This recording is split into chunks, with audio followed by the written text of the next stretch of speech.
quando eu conheci o Feltrin lá, com a barriga no balcão, né, Feltrin? Qual era o teu objetivo ali? Aí tu me falou, meu objetivo ali é conhecer mais e entender mais o meu cliente na ponta, para eu saber me comunicar, para treinar o time, para gerar mais valor ainda dentro do meu negócio. O Feltrin não precisava estar às 10 horas da noite, numa quinta-feira, com a barriga no balcão, na franquia dele do Bob's. Ele não precisava estar ali, né, Feltrin?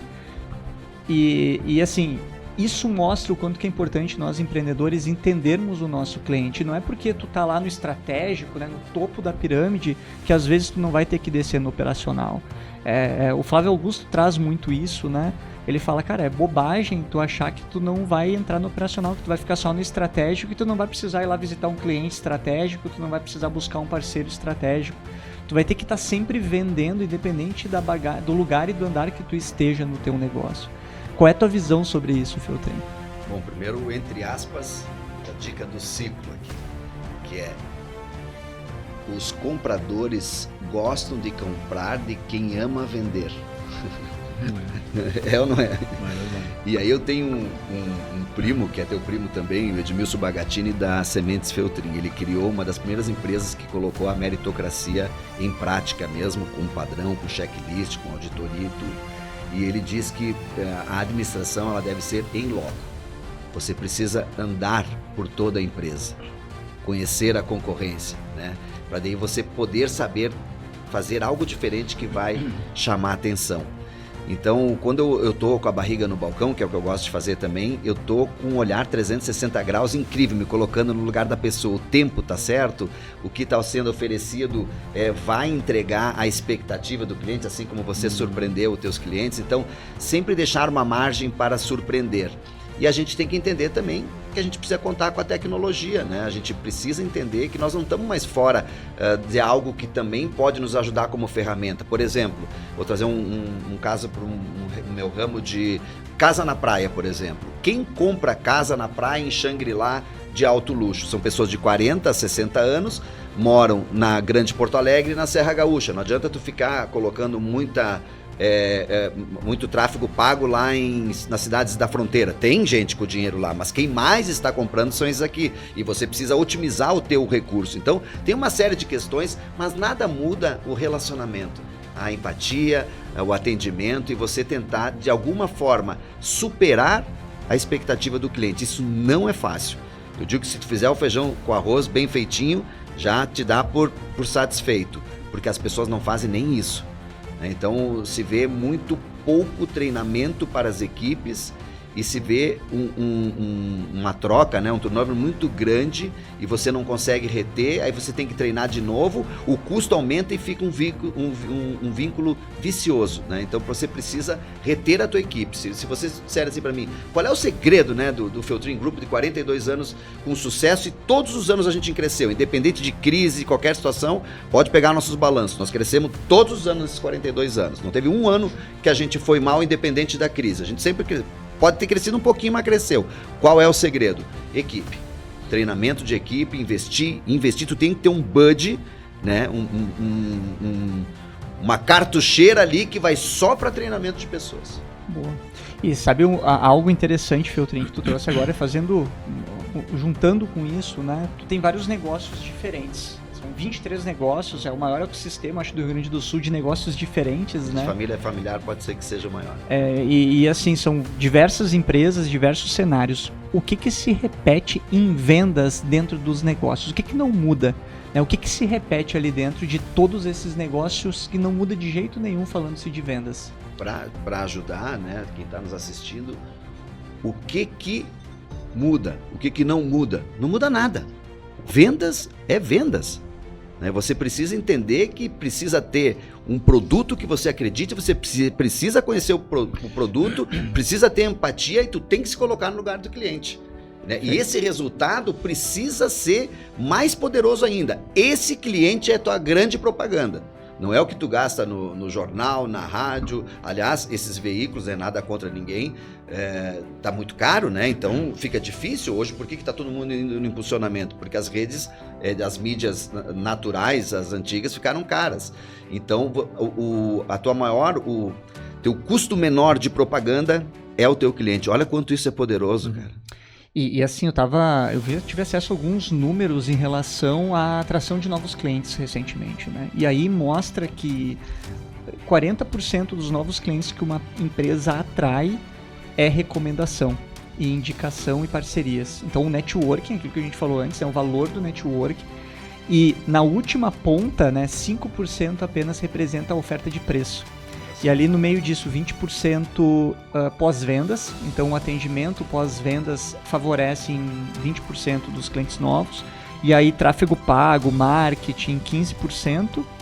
E aí o outro dado eu não me lembro, mas também girava em 15%. Então, às vezes a gente olha para as empresas... Recorrência, talvez? Não entra em recorrência. Recorrência daí entra mais dentro da parte de recomendação ou ali de pós-vendas. Mas quando a gente olha a nível de captação de clientes novos, né, falando estrategicamente, a gente olha para as empresas, às vezes a empresa ela direciona totalmente a estratégia para tráfego pago. Ou ela direciona toda a estratégia dela para oferta. Né? Então ela só quer lançar oferta, desconto, promoção. Cara, isso vai te atrair apenas 5% de tudo que tu pode atrair de clientes novos. E aí tu poderia dedicar tempo num networking, num evento, né? Cara, vai num evento, procura eventos na tua região, procura cursos, né, Feltrin? Não é preço, gente. Cara, nunca é preço. Não é preço. Nunca eu vou contar é preço. uma coisa bem rápida para vocês. Um grande amigo do mesmo setor que eu, imobiliário, estávamos trocando uma ideia e disse assim, ó, cara, é mais fácil tu vir lá na minha empresa e dar as tuas dicas e eu ir na tua. E nós fizemos essa troca. E aí, quando eu cheguei lá na dele, ele não esperava que eu ia fazer isso. Eu digo, cara, por que não tá vendendo? Vamos aumentar o preço. E aí nós aumentamos o preço dos produtos dele, e aí nós fomos numa condição mais favorável, a gente conseguiu ser mais maleável, como pegar um carro na troca, como não sei o quê, o vendedor, aumentamos a comissão do vendedor, né? Mas então tu entende, não é preço. E aí, naquele período, se eu não me engano, foram 2 semanas, eles venderam 14 terrenos no loteamento deles que estava parado.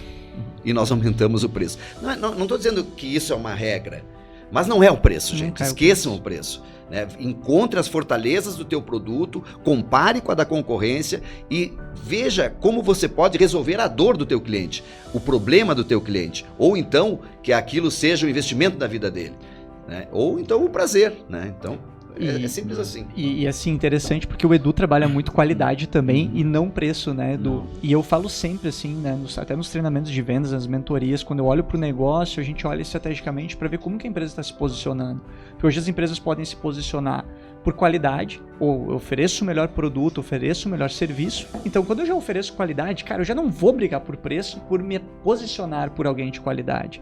Ou eu me posiciono por preço, de fato, tenho um produto porcaria, e aí, né, produto competitivo ali de baixa qualidade. E agilidade. E recentemente eu estava atendendo um empresário, e aí eu conversando com ele, e ele fabrica máquinas para a indústria. E eu, cara, me fala um pouco mais da tua máquina, né? Quanto que tu cobra hoje nela? Eu cobro 100 mil. Quanto que custa para fabricar a máquina? 70. Assim, legal. E o teu concorrente? O concorrente vende a 140. Eu pensei, pô, uma porcaria a tua máquina então, né? Eu perguntei pra ele, tá, mas por que teu preço é muito mais barato? A tua máquina é pior que a do teu concorrente? Ele, não. A minha máquina produz 2 vezes mais e é muito mais robusta, não dá problema. Eu, cara, por que tu estipulou o preço a 100 mil então? Tu poderia estar competindo mano a mano, né? E ele falou porque a indústria trabalha com uma margem de 30%. Eu falei, sim, mas aí tu não tá conseguindo contratar, tu não tá conseguindo crescer, porque tu estipulou uma margem com base no mercado. Mas vamos lá, tu já perdeu venda porque tu tá vendendo mais barato.